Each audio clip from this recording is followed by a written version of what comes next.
तो यहाँ पे दो पॉसिबिलिटी है कि मार्केट सिमिलरली सेम यहाँ पे भी एक सपोर्ट एरिया है जिसको मार्केट एक रेजिस्टेंस की तरफ फेस करके एक डाउन साइड का मोमेंटम दिखा सकता है, या तो फिर यहाँ पे मार्केट वो सिनेरियो पूरा करेगा जो पिछले बार फेल हो गया था, मार्केट ऊपर जाएगा, इसको टेस्ट करके नो डाउट नीचे ही आने के चांसेस ज्यादा है, और फिर इसको जब ब्रेक करके इसके ऊपर ट्रेड करने लगेगा तब मार्केट में एक अपसाइड का मोमेंटम हमें देखने को मिल सकता है। लेकिन जब तक इसके ऊपर होल्ड नहीं करता है मार्केट, हम मार्केट में केवल और केवल सेल साइड के ही पोजिशन बनाएंगे। अगर आप ऑप्शन बायर हो तो पी ही बाई करेंगे, अभी सी बाई करने का कोई सिनेरियो यहाँ बन नहीं रहा है।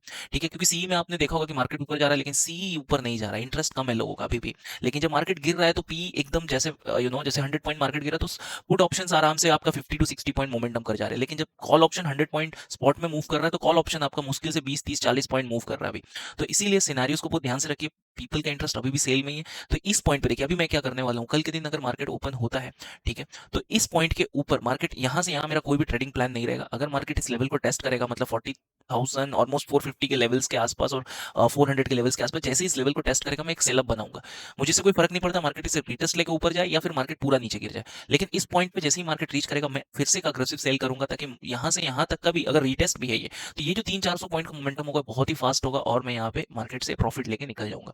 अगर मार्केट वापस से इन लेवल्स को फिर से ब्रेक करके यहाँ रीटेस्ट करके वापस से फॉल करता है तो मैं फिर से एक सेल साइड का पोजीशन आने वाले दिनों में बनाऊंगा। मैं तब तक बाइंग के पोजीशंस को नहीं बनाऊंगा। अगर मार्केट इसको वन वे में जाके ब्रेक कर देता है तो भी मैं मार्केट में बाई साइड के पोजीशंस नहीं बनाऊंगा, ऑब्वियसली सेल का भी नहीं बनाऊंगा। अगर ये वन वे में, कल मान लो ऐसा सिनेरियो बनता है कि वन वे में जाके सीधा ब्रेक कर देता है या फिर गैप अप ओपन होता है, कुछ भी कोई भी सिनेरियो अगर बनता है, ये 1 आवर का चार्ट है, तो यहाँ पे अगर मार्केट आ जाता है सीधा या तो वन वे में या गैप अप के थ्रू, तो मार्केट को मैं फिर वेट एंड वॉच कंडीशन में ले लूंगा। उसके बाद मार्केट अगर इसको रीटेस्ट करके निकालता है इस स्विंग हाई को, तो फिर मैं वापस एक बाई का पोजीशन बनाऊंगा, मतलब तब मैं कॉल ऑप्शन में ट्रेड लूंगा। और अगर ये ऊपर जाके सभी बायर्स को ट्रैप करके इसके नीचे क्लोज दे दिया, ठीक है, और कोई प्राइस एक्शन से कंफर्म किया कि मार्केट नीचे जा रहा है, मैं वहां पे फिर से अग्रेसिव सेल करूंगा। तो बाइंग के चांसेस के लिए वन इज एक ही सिनेरियो है कि मार्केट एक स्विंग यहाँ पे टाइम यहाँ पे स्पेंड करेगा, यहाँ पे होल्ड करके रीटेस्ट करके निकालेगा, तो ही मैं बाई करने वाला हूँ। Otherwise overall net to net 60-70% अभी भी मेरा व्यू सेल का ही है। ठीक है, इसको मैं हटा देता हूँ। तो ये है बैंक निफ्टी का व्यू अभी भी। ठीक है, अगर हम आज 5 मिनट 15 मिनट के चार्ट पे चलते हैं पहले, तो अगर मैं सेशन ब्रेक लगा लूँ पहले, ठीक है, तो देखिए आज के दिन मार्केट कुछ भी ट्रेड नहीं किया है। ठीक है, यहाँ पे मार्केट बस होल्ड किया है और कुछ नहीं किया। मार्केट में काइंड ऑफ फ्लैग इन पोल बनाने का कोशिश कर रहा है मार्केट। मार्केट लगातार ऊपर गया और यहाँ पे होल्ड करके मार्केट चला गया। तो अगर मार्केट कल इस लेवल को ब्रेक करता है, देखिए अगर यहाँ पे टाइम मार्केट स्पेंड करके ब्रेक करता है तो नो डाउट यहाँ से यहाँ तक का ये जो मोमेंटम है बहुत ही फास्ट आएगा, मतलब ये 200-300 पॉइंट तो बहुत झटके में कैप्चर हो सकते हैं। तो फिर एज एक स्कैल्प बनता है। लेकिन अगर ये गैप अप ओपन हो गया, इधर कहीं ओपन हो गया, तो कोई भी बाई साइड का ट्रेड कॉल साइड में कोई भी ऑप्शन बाइंग नहीं बनती है, ये सीधा ऊपर जाएगा, यहाँ से रेजिस्टेंस लेने के चांसेस है। तो अब देखते हैं मार्केट कल कैसा बिहेव करता है। आज मार्केट पूरा एक रेंज में फंस के गया है, तो नो डाउट ये ऑप्शन सेलर का दिन था, बहुत अच्छा प्रॉफिट उनको हुआ। ठीक है, और बहुत सारे ऑप्शन बायर जो मेरे साथ काम करते हैं मैसेज करे, सर अभी लॉस हो रहा है, क्या करूं? क्योंकि गाइज ये आपका लॉस नहीं है, ये हम सभी का लॉसेस है। ठीक है, एज एन ऑप्शन बायर अगर आप पहले तो याद रखो, आप इस स्टोरी का वो पहलू हो जो लॉस करता है। ठीक है, और उसमें इन दिनों पे आप एक्सपेक्ट नहीं कर सकते हो अच्छा मोमेंटम। ठीक है, हाँ आपको ये करना होगा क्योंकि ये दिन ज्यादातर आपको देखने मिलेगा, तो आप अपने लॉसेस को लिमिटेड रखो, 30 40 50 पॉइंट के अंदर ही लॉसेस को रखो। इन दिनों पे अग्रेसिव होने का जरूरत नहीं है। अपने रिस्क मैनेजमेंट मनी मैनेजमेंट को फॉलो करो। एक या दो एसएल, जो कि मैक्सिमम मैं 2 ट्रेड बोलता हूँ, आप लोगों को 2 से ज्यादा ट्रेड नहीं लेना, और 50 60 से ज्यादा पॉइंट एसएल नहीं लेना है। अगर आपका एक ही ट्रेड में वो एसएल लिमिट क्रॉस हो जाता है, ट्रेड मत करो। या फिर अगर एसएल लिमिट बचा हुआ है तो सेकंड ट्रेड लो, लेकिन ज्यादा रिस्क लिमिट को ब्रीच करने की जरूरत नहीं है। अगर risk limit breach, system close. ठीक है, मैं आपने देखा होगा, जो भी मुझे जानते हैं, मैं एक या दो से ज्यादा ट्रेड लेता ही नहीं हूँ, या तो उसमें ही प्रॉफिट होगा या तो मैं रिस्क लेके निकल जाता हूँ। क्योंकि मुझे पता है अगर मैं 50 60 पॉइंट के अंदर अपने लॉसेस को रखूंगा तो नो डाउट अगले दिन जब मोमेंटम आएगा तो मेरा एक ट्रेड में ही आराम से वो लॉसेस, 2 लॉसेस भी एक ट्रेड में इजिली कवर हो जाएगा। ठीक है, so keep in mind guys. और ऊपर से कल एक्सपायरी है, तो एक धमाकेदार एक्सपायरी मुझे एक्सपेक्टेड है। बस ये मार्केट यहाँ से एक सेलिंग सिनेरियो बनाया तो एक अच्छा एक्सपायरी देखने को मिलेगा। अगर ये ब्रेकआउट किया और इस पर रीटेस्ट करके निकाला तो एक मॉडरेट एक्सपायरी हो सकता है, क्योंकि ऑलरेडी एक मोमेंटम हो चुका रहेगा, तो ज्यादा मूव करने का बचेगा नहीं। ठीक है, तो देखते हैं आने वाले टाइम में कैसा सिनेरियो बनाता है। मैं तो एक्सपेक्ट करता हूँ कि मार्केट कम से कम अगर नीचे की साइड जाना है तो यहाँ से वापस एक बाउंस करके इस ट्रेंड लाइन तक आएगा, तो ये मेरे लिए एक अच्छा मोमेंटम रह सकता है, एक जैकपॉट ट्रेड मेरे लिए यहाँ पे बन सकता है। ठीक है, तो हमेशा ध्यान रखिएगा हम एज एन ऑप्शन बायर, हमें नहीं पता कि आज साइडवेज होगा या फिर एक कैश ट्रेंडी डे होगा, लेकिन वो अब थोड़ी ही देर में समझ में आने लगता है कि मार्केट क्या कर रहा है। अगर शुरू के 2 से 4 कैंडल में मार्केट अपने रेंज को नहीं निकाल रहा है तो समझ जाइए कि मार्केट में आज मोमेंटम नहीं होने वाला है। ठीक है, एक साइडवेज ही होने वाला है। तो जैसे कि आज देख के ही मुझे समझ में आ गया, और मैंने स्टूडेंट्स को भी बोला ज्यादा लॉस लेने का जरूरत नहीं है।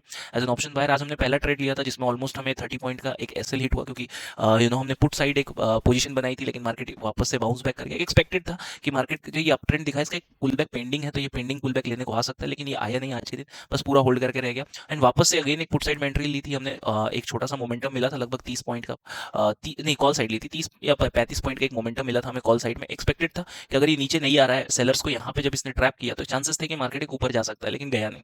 मार्केट बस दिन भर एक ही रेंज में फंसा रहा एंड फाइनली वहाँ पे 30-35 पॉइंट का मोमेंटम मिला। हम हर 30 पॉइंट के बाद एसएल को ट्रेल करके कॉस्ट टू कॉस्ट लाते हैं। कीप इन माइंड गाइस, अगर आप 30-35 पॉइंट आप समझ रहे हो एज एन ऑप्शन बायर, आपको क्या चाहिए? आपको 100 पॉइंट चाहिए। This is not possible every single day. अगर आप 30 पॉइंट तक आपका ऑप्शन आपको प्रॉफिट देता है और उसके बाद अगर आप उसको -50 पॉइंट में कवर कर रहे हो, सो आप कभी भी एक सक्सेसफुल ऑप्शन बायर नहीं बन सकते। अगर 30 पॉइंट 25 पॉइंट 35 पॉइंट ऐसा आपको प्रॉफिट दिखा के मार्केट नीचे आ रहा, कॉस्ट टू कॉस्ट निकल जाओ, री एंटर कर लेना, क्योंकि उस लेवल से फिर से ब्रेक करेगा, आप री एंटर कर सकते हो 1000 बार। लेकिन जब मार्केट आपके अगेंस्ट आना स्टार्ट कर दिया उसके बाद भी आप लॉसेस को वेट एंड बैठ के वॉच कर रहे हो, तो मार्केट आपके लॉसेस लेके चला जाएगा।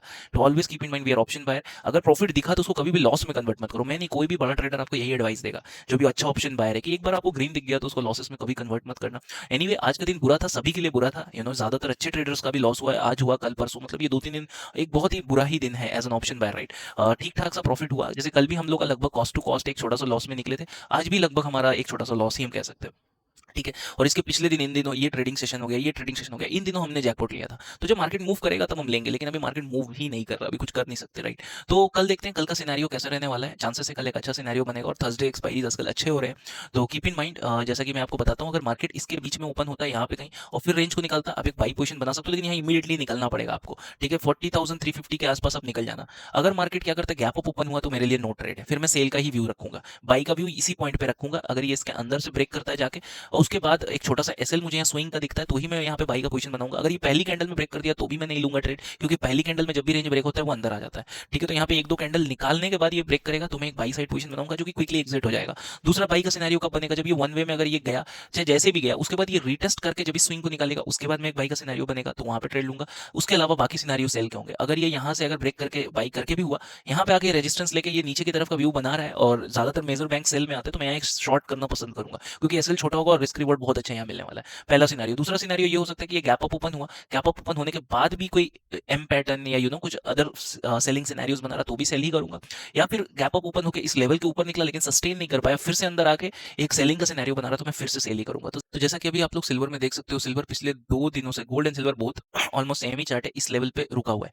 मुझे एक्सपेक्टेड था जैसे ही ये वाला मोमेंटम, ये वाली कैंडल, ये जो बनी, चाहे ये वाली कैंडल बनी, तो इसके बाद मुझे एक्सपेक्टेड था कि 1-2 हॉल्ट के बाद एक बड़ा मूव करेगा, लेकिन बहुत ज्यादा बड़ा मूव नहीं हुआ, एक छोटा ही मूव इसको कहूंगा मैं, ठीक है। तो ऑलमोस्ट सेम सिनेरियोज यहाँ भी बन रहे हैं कि मार्केट, एक सेकंड, कि मार्केट यहाँ पे फिर से एक टाइम बिता के वापस से ब्रेक किया तो एक अच्छा मोमेंटम 70,000 के इन लेवल्स का तो देखने को मिलेगा। लेकिन कमोडिटीज का मेजर क्या रहता है कि ये सेल अप अच्छा करते हैं, ऊपर से ज्यादा नीचे बहुत तेजी में आते हैं। तो अभी देख सकते हैं कि ये जो फिबोनाची का जो इंपॉर्टेंट एरिया है, अभी इसके ऊपर ऊपर ट्रेड करा, जब तक ये ब्रेकआउट देके इस लेवल के ऊपर ऊपर ट्रेड नहीं करेगा तब तक बुलिश होना थोड़ा रिस्की है। ऑब्वियसली अभी मॉडरेट बेरिश हूं मैं मार्केट में। अगर ये रेंज मेरे लिए सबसे इंपॉर्टेंट है, मैं पिछले 2 दिनों से वेट कर रहा हूँ इस रेंज के ब्रेक होने का। स्टूडेंट्स को भी बोला हूँ कि इस लेवल के ऊपर हम बाई करेंगे और इसी लेवल के नीचे हम सेल करेंगे। गोल्ड में देखो तो गोल्ड में ऑलरेडी एक सेलअप इनिशिएट हो गया, एक इवनिंग स्टार बन चुका है। अभी आप देख सकते हो मार्केट यहाँ से एक एक बहुत अच्छा ब्रेकआउट दिया था, एक इनसाइड कैंडल बना के। तो ये लेवल्स पे अब देखना है मार्केट कैसे रिएक्ट करता है। अगर इस एरिया में मार्केट होल्ड करता है एंड फिर इसके ऊपर निकलता है तो वेल एंड गुड, अदरवाइज इस लेवल को अगर इसको ये डोजी आज बना के कल के दिन इसके नीचे क्लोज कर देता है तो नो डाउट फिर से अगेन एक मार्केट में सेलअप ही देखने को मिलते हैं। क्रूड ऑयल के, तो क्रूड ऑयल में यहाँ पे देख सकते हो आप एक अच्छा सपोर्ट है लगभग 4500 के लेवल के आसपास। मार्केट ने एक बहुत ही बढ़िया एक बेयरिश फ्लैग ही बोल सकते हो, आप पिनंट बोल सकते हो, जो भी बोलना है बोलो, उससे कुछ होता नहीं है, ठीक है। तो एक बेयरिश पिनंट बनाया। ये ऑब्वियसली ये बहुत ही मुश्किल दिन था एक क्रूड ऑयल ट्रेडर के लिए जो खासकर स्विंग ट्रेड करता है जैसे कि मैं, ठीक है। तो यहाँ पे मैं ट्रेड्स को अवॉइड कर रहा था जब तक कि मार्केट मुझे क्लियर अपसाइड या डाउन साइड का डायरेक्शन नहीं दिखा ले। इस लेवल पे मार्केट को बहुत रेजिस्टेंस लेने पड़े, क्योंकि यहाँ पे मार्केट का एक पुराना सपोर्ट था जो कि बार बार रेजिस्टेंस की तरह एक्ट कर रहा था। अब देखिए मार्केट ने ब्रेकडाउन तो दिया, लेकिन देखिए ये जो ब्रेकडाउन हुआ ना, अभी ये वापस है, मतलब मुझे एक्सपेक्टेड था थोड़ा सा ये जो इस लेवल इतना बड़ा जो सेलअप हुआ था इसके बराबर का एक मोमेंटम आ जाए और इस लेवल से पुल बैक हो, लेकिन अभी ये हुआ कि ये वापस से मॉर्निंग स्टार पैटर्न बना लिया। ये मॉर्निंग स्टार पैटर्न जब मैंने कल देखा मुझे समझ में आ गया कि क्रूड में ये पुल बैक लेने आ जाएगा। ये आज का दिन का कैंडल ब्लू या ग्रीन जो भी बोलो आप, बुलिश ही बनने वाला है, वही बना आज पूरा, ये बुलिश ही सिनेरियो है। अब क्या करना है, अभी देखो जो लोग भी सेल यहाँ पे किए थे, यहाँ पे इवन इस लेवल के नीचे ये जो क्लोज दिया था, मैं रात में यहाँ पे सेल पोजीशन लेके गया था, क्योंकि मैं श्योर था कि मार्केट अब इसके नीचे जितने बायर्स उसको हटा चुका है। और अगले दिन मार्केट यहाँ से ये वन वे में निकला और ये मेरा अच्छा प्रॉफिट था। उसके बाद ये हैमर बना बना तो मैंने निकाला नहीं, क्योंकि हैमर का मतलब ये नहीं होता है कि हैमर बनते मार्केट ऊपर चला जाए, क्योंकि हैमर बनता है बायर्स को ट्रैप करने के लिए। और जैसे ही हैमर बनने के बाद मार्केट नीचे ब्रेक डाउन किया, एक और जबरदस्त सिनेरियो बना कि यहाँ मुझे लगा कि 2 दिन में हम यहाँ पे होंगे, लेकिन ऐसा हुआ नहीं। मार्केट यहाँ गैप अप करके मॉर्निंग स्टार बना दिया, राइट। तो अभी मैं अपने प्रॉफिट्स को ट्रेल कर रहा हूँ, देखता हूँ आगे क्या सिनेरियोज होने वाले हैं। अगर मार्केट के पास एक सिनेरियो ये होगा कि यहाँ पे जाके पुल बैक लेके वापस से सेल हो जाएगा, ठीक है, तो यहाँ पे कुछ क्वांटिटी में ऐड करूंगा, और इस कैंडल के ऊपर मेरा अभी स्टॉप लॉस है। अगर मार्केट इसके ऊपर निकल जाता है तो फिर मैं निकाल दूंगा। देख लेते हैं, जो सबका करता धरता यही है, ठीक है। अभी आप देख सकते हो कि मार्केट में एक अग्रेसिव डॉलर इंडेक्स में सेल देखने को मिल रहा है। तो डॉलर इंडेक्स में मोस्टली जब सेल होता है तब मार्केट में एक ऊपर के साइड का मोमेंटम देखने को मिलता है कमोडिटीज में। तो अभी दोनों ही नीचे एक साथ जा रहे हैं, तो ये थोड़ा सा गड़बड़ सिनेरियो है, ठीक है। हाँ, लेकिन इस लेवल पे जैसे ही डॉलर इंडेक्स पहुंचेगा, अगर मान लो कमोडिटी भी ऊपर पहुंचे, तो वो अपने सप्लाई जोन को हिट करेंगे और डॉलर इंडेक्स अपने सपोर्ट या डिमांड जोन को यहाँ पे हिट करता हुआ दिख रहा है, ठीक है। तो यहाँ से दो सिनेरियो होगा, या तो डॉलर इंडेक्स वापस से ऊपर चला जाएगा, या तो इसको ब्रेक करके रीटेस्ट करके नीचे चला आएगा। अभी मुझे लगता है रीटेस्ट करके नीचे आएगा तो बेहतर होगा, क्योंकि ये सारे सपोर्ट्स अभी तक टेस्ट हुए नहीं है, ठीक है। तो यहाँ से नीचे आएगा ना तो एक अच्छा सिनेरियो बनेगा, ऊपर जाएगा तो कोई अच्छा सिनेरियो देखने को नहीं मिलने वाला है। तो आने वाले टाइम में मुझे डॉलर इंडेक्स नीचे आता दिख रहा है, मतलब कमोडिटी मार्केट में एक ऊपर की तरफ का कुछ दिनों बाद मतलब मोमेंटम मिल सकता है। सिमिलरली बिटकॉइन को अगर आप ध्यान से देखिए तो बिटकॉइन अपने वापस से पुराने सप्लाई को हिट कर रहा है। इस पॉइंट पे गाइस मैं कभी बाई नहीं करूंगा, कभी भी बाई नहीं करूंगा। मुझे पता है इन पॉइंट्स पे कभी भी बाई नहीं किया जाता है।